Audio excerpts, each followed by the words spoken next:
एक समय की बात है। एक गांव में दो बिल्ली रहती थी। वे दोनों आपस में बहुत ही अच्छे दोस्त थी। इसलिए वे दोनों हमेशा साथ साथ रहती और एक साथ मिलकर ही खाना ढूंढती थी। एक दिन दोनों बिल्लियों को कहीं से एक बड़ी सी रोटी मिल गई। रोटी मिलने से दोनों बिल्लियां बहुत खुश हुई और वे दोनों एक पेड़ की छांव में जाकर रोटी का बंटवारा करने लगी। उन्होंने रोटी को तोड़कर आधा आधा कर लिया और आपस में बांट लिया। रोटी का टुकड़ा मिलते ही उनमें से एक बिल्ली ने कहा कि उसकी रोटी का टुकड़ा थोड़ा छोटा लग रहा है और वे दूसरी बिल्ली से रोटी का टुकड़ा मांगने लगी। लेकिन दूसरी बिल्ली ने रोटी का टुकड़ा देने से मना कर दिया, जिससे दोनों के बीच विवाद हो गया। दोनों बिल्लियां आपस में झगड़ने लगी, परंतु दोनों बिल्लियां जिस पेड़ के नीचे बैठी हुई थी, उसी पेड़ पर बैठा हुआ एक बंदर बहुत देर से दोनों बिल्लियों को झगड़ते हुए देखकर नीचे आ जाता है और कहता है कि तुम दोनों एक छोटी सी बात पर इतना झगड़ा क्यों कर रही हो? लाओ दोनों टुकड़े मुझे दो, मैं अभी तुम दोनों को बराबर रोटी बांटकर झगड़ा ही खत्म कर देता हूँ। और इस प्रकार से दोनों बिल्लियों ने बंदर की बात मान ली और रोटी के दोनों टुकड़े बंदर को दे दिए। जब बंदर के पास रोटी के दोनों टुकड़े आ गए तो वो बिल्ली बहुत ध्यान से देखने का नाटक करता रहा। फिर थोड़ी देर बाद बंदर ने कहा कि हाँ, तुमने ठीक ही कहा। वास्तव में इनमें से एक टुकड़ा थोड़ा छोटा लग रहा है। और ऐसा कहकर उसने एक टुकड़े में से थोड़ा सा टुकड़ा तोड़कर खा लिया। इसी प्रकार से जब बंदर ने फिर उसी तरह दोनों टुकड़े को देखा और फिर कहा, अब भी दोनों रोटी के टुकड़े बराबर नहीं है।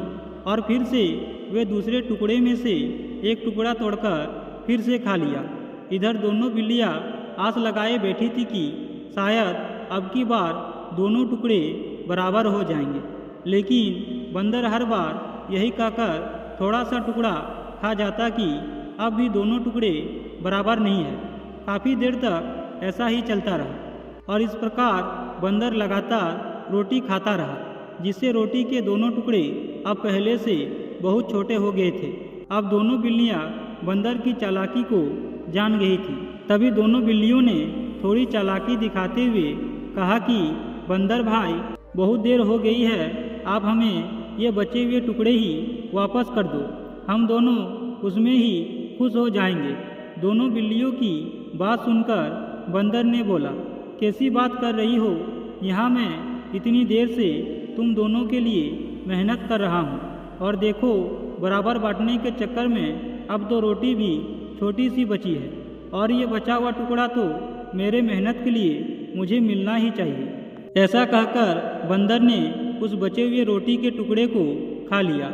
इधर बेचारी दोनों बिल्लियाँ देखते ही रह गई, लेकिन अब वह क्या कर सकती थी? अब दोनों बिल्लियाँ पछताने के सिवाय कुछ नहीं कर सकती थी। मित्रों, आपकी समस्या को पहचानते वक्त आपसे जितना बन सके स्पष्ट और समझदारी दिखाने की कोशिश करें।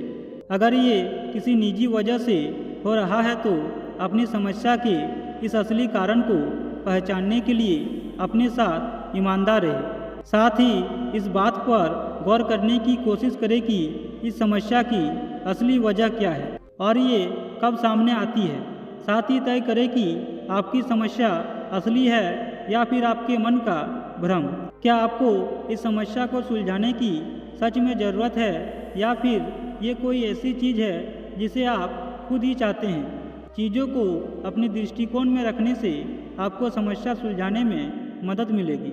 मित्रों, इसलिए अपने जीवन में घबराए नहीं, बल्कि शांत और स्थिर मन से उस समस्या की वजह ढूंढें और फिर उसका समाधान ढूंढने की कोशिश करें, क्योंकि समस्या का कारण जाने बिना आप समाधान नहीं ढूंढ सकते हैं। जब तक हमारे जीवन में कोई कठिनाइयाँ और मुसीबत नहीं आती है, तब तक हम आराम से जीवन जीते हैं। कुछ समस्याएं ऐसी होती है जिनका सामना करते हुए ये लगता है कि इसका हल निकालना मुश्किल है, लेकिन आप ठंडे दिमाग से उस समस्या का समाधान निकालने की कोशिश करेंगे तो भले ही आपको उसका हल तुरंत ना मिले, लेकिन कुछ सोच विचार के बाद उसका हल आसानी से मिल जाएगा। समस्या का जब आप ठंडे दिमाग से हल सोचेंगे तो आपका दिमाग और तेज़ी से काम करेगा।